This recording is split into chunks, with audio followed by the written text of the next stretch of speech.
Hey guys, welcome back to another video. Today we are talking about Batman Forever.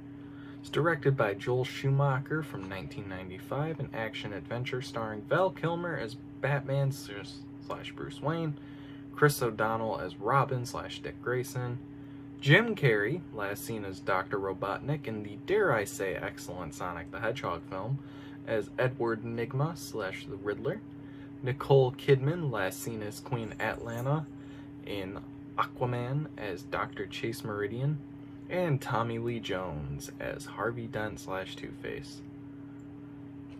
The only thing tying this film and the next to the Keaton-Burton Batman films is Michael Gough as Alfred and Pat Hingle as Commissioner Gordon.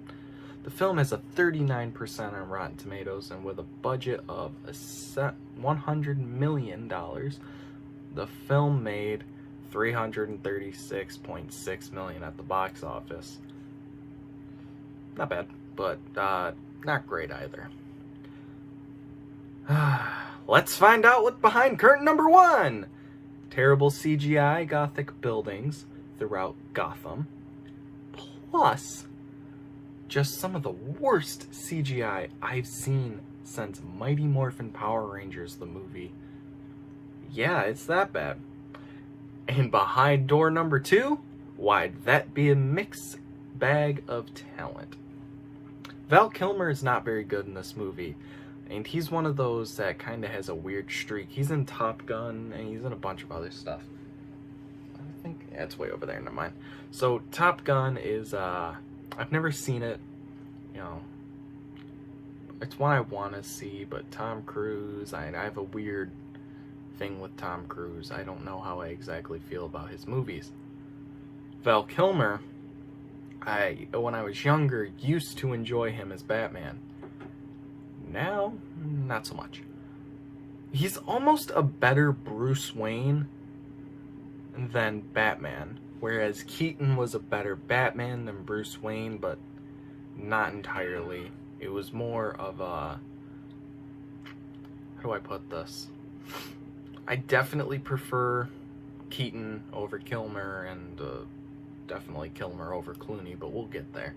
Chris O'Donnell is one of the better live-action Robins, since there's only two, him and Burt Ward. And while I love Burt Ward, Chris captures the cockiness of the more modern Dick Grayson, which many people like more over the campier, earlier version of Dick Grayson. Jim Carrey is my favorite in this. For the longest time, I felt that he was pretty overrated and not very funny. Recently, I've come to enjoy his movies. His performance could probably be seen as over the top, but I actually don't mind that. Famously, though, he had issues with his co-star Tommy Lee Jones. They didn't get along on set, and most of it stems from Jones finding Jim Carrey to be pretty much annoying. This cast actually doesn't feel like it got along at all behind the scenes. I mean, besides that, situation with Tommy Lee Jones and Jim Carrey, the relationship between Chase and Bruce is painful to watch. I mean, I looked over at one point and was like, ugh, what is going on here? She's falling for Batman, not Bruce Wayne, but also Bruce Wayne and Batman at the same time. I mean, yes, we know it's the same person, but does she? I mean, she's a psychiatrist. She might, but who knows? Now to state the obvious. Yes, Tommy Lee Jones replaces the man, the myth, the legend, William December Williams, or Billy Dee Williams as he's more commonly known, as Two-Face or Harvey Dent. Yes, it sucks. And there was an idea at one point to bring back that version of Two-Face in a comic series entitled Batman 89, which I support and hope DC brings that to light. I would love to read that. Batman 89 is probably my favorite era of Batman films. So to know that there was going to be a comic kind of in the limelight of Batman 66, and there's a comic run of that, throws me off that we didn't get it, because I feel like people want that more than they want Batman 66. But that's just me. Anyway, Interestingly, though, Tim Burton was already working on his sequel to Batman Returns titled Batman Continues. This would see the return of Keaton, Pfeiffer, and Williams, with new cast members Robin Williams, cast as the Riddler, Marlon Wayans as Robin, Jeff Goldblum, of all people, cast as Scarecrow, and Rene Russo cast as Chase Meridian. But due to a complaint that McDonald's, saying the film, being Batman Returns, was too inappropriate, Warner Brothers asked Tim Burton to step down for a new director. Sam Raimi, John McTiernan, and Joel Schumacher were all up for the part. Obviously, Schumacher ended up getting the job. Keaton stepped down also as Batman, as he didn't like the direction the new films were headed in. I personally think he got out of there while he could. As for Mr. Billy Dee Williams, he was never offered to reprise the role that he desperately wanted to play. The whole reason he signed on to play Harvey Dent was to eventually play Two-Face. And he didn't get that. And of course, due to Jumanji, Robin Williams was unable to take on the role of the Riddler, which also there was some issue. I think he was offered the role of the Joker, but that was some sort of bait to get Jack Nicholson to take the role back in 1989. So there was some animosity there, but I couldn't find anything on it. If you find something, let me know. I want to know, but I couldn't find the full information on what happened. As for Marlon Wayans, while signed on to portray Robin, he had a contract and everything. He was dropped by Schumacher when he opened casting calls for the role.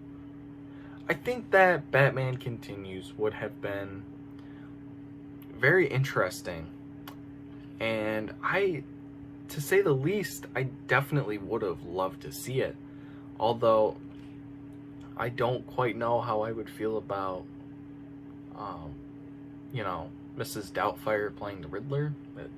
That's just kind of me. It'd be like watching Mork in a green outfit, just not what you expect. The Batmobile that was used for 1989 and 1992, designed by Anton Furst, was replaced. Originally, the new Batmobile was designed by H.R. Geiger, a Swiss artist who designed the freaking xenomorphs from Alien, but was deemed too gothic for the film, and instead using a design created by Tim Flattery. I personally think that Tim Flattery's design is okay, but the 89 Batmobile will always remain my favorite. Now, in comparison, I have seen the design for H.R. Geiger's Batmobile, and I don't know how that even remotely looks like a Batmobile. It looks like a Bat airship to me, but that's just me. The cast we get is okay, as I said, but they are certainly not what we used to have.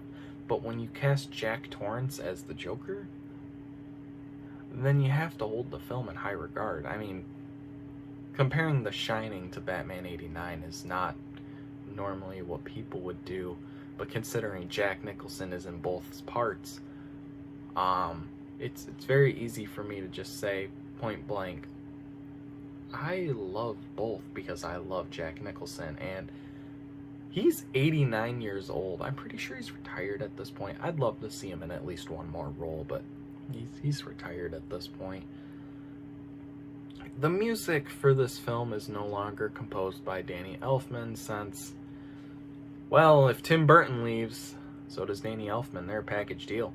Elliot Goldenthal stepped up and took over the job from Elfman, and while that original theme is extremely iconic, the score is good in its own right. So, is there anything good about the movie? Well, yeah, like I said, Jim Carrey and the great score, and the action scenes are actually really nice, especially at the end. There's the final fight that takes place is on an island, and there's the whole callback to the 60s Batman with holy rusted metal, Batman. It's metal, it's holy and rusted. Okay, Chris O'Donnell. Anyway, but you know, the choreography and the fight scenes is interesting, and Jim Carrey definitely does do an over-the-top performance there, but I can't complain too much about it. Anywho, I'm gonna give this a 4 out of 10. I definitely enjoy this over the next film, Batman and Robin, but it could have been better, and I think had Burton not left the project, it would have been. Saturday, we will be looking at Saw 4, which I have not seen, but I hear Detective Mark Hoffman takes over more, so that's exciting. I liked his character.